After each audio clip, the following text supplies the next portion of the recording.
So what are you excited about once we get out of the quarantine stuff? Anything that you guys have on the horizon? It sounds like you've got some more of the academies coming online, but anything else going on? Yeah, I mean, we in Heartland here, our first academy, we're in our 9th year. Max and Mekwan is in his 7th year. And it's like we're still seeing this crazy amount of growth. So we got, after the high school season was over, we got to have 1 week of our kids before the quarantine thing hit.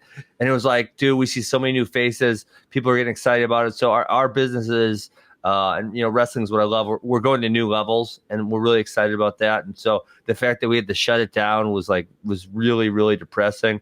So I'm excited for that. Obviously, I'm excited for some type of form of stability to happen. I'm excited to see when all of these things are going to get rescheduled, because we had so many things that have been canceled.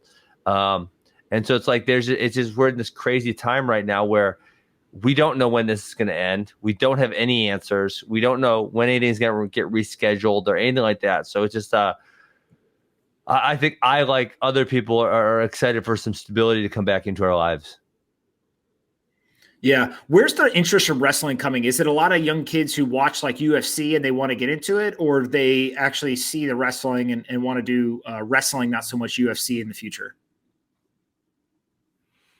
Yeah, I don't see the UFC thing a lot. I think that we are just doing a great job of marketing, and we're giving kids great experiences, and that's why our academies specifically are growing. But if you look at even the numbers of Big Ten viewers, BTN, it was up like 40% from the highest ever. And so I think that's Flow, directly attributing to Flow Wrestling and other businesses who are, putting media around wrestling.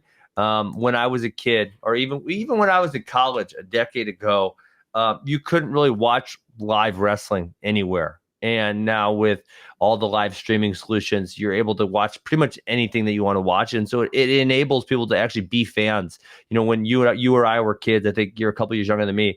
It's like we couldn't watch something that was not football, basketball, or baseball. Like we were fans of that because we had to be, because it was the only thing on TV. And now you can watch whatever the hell you want to watch streaming pretty much anytime you want to watch it. And that's that really enables people to be fans. And I think that's what's happening in wrestling. Yeah, I remember the first couple of times ESPN showed like non-major 4 sports, and people would be like, "Wait, what was that? Right? Where did that come from?" And it was whether it was beach volleyball or any of this stuff.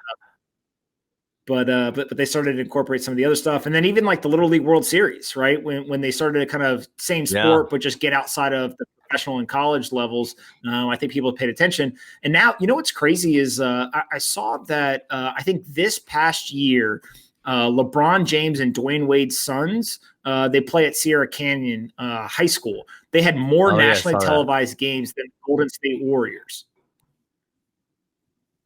No, that can't be right, can it? Or was it nationally televised on some smaller network or something? Wow, it's weird. No, on ESPN. Well, but think about it, right? Everyone on the Warriors was hurt, right? They had like kind of a down year. Yeah, you got to remember social media, right? I mean, those kids probably have more followers on social media than some of the NBA players. Sure. Yeah, it's true. Yeah, you're right. Damn, it's wild. Right? Again, I'm assuming a lot of the young kids in wrestling, right, and going into college, et cetera, they start to kind of build those social audiences, and that drives the attention for the sport, as well. Yeah, you're right. I mean, yeah, you're totally right on that. It's one of the arguments I made a while back with the UFC is that the UFC is a brand. They have a baseline because people like fighting, but it's pretty damn low. And stars are what drive events. People love engaging with people. And if you don't have those stars, you're not going to drive numbers. And I think that's been shown, whether it was Tiger Woods in golf, right? He drove huge numbers, or other people, basketball, you see it all the time. So stars drive viewers. And yeah, I mean, that's a good point about those guys. And yes, that is 100% happening in wrestling. I can say that without a shadow of a doubt. Who do you think the big upcoming stars in UFC and wrestling are that you're excited about? Maybe somebody that like others don't even realize are going to be big stars. Oh my goodness, that's a tough question. Well, there's a couple wrestlers that are going to make their transition to mixed martial arts this coming year.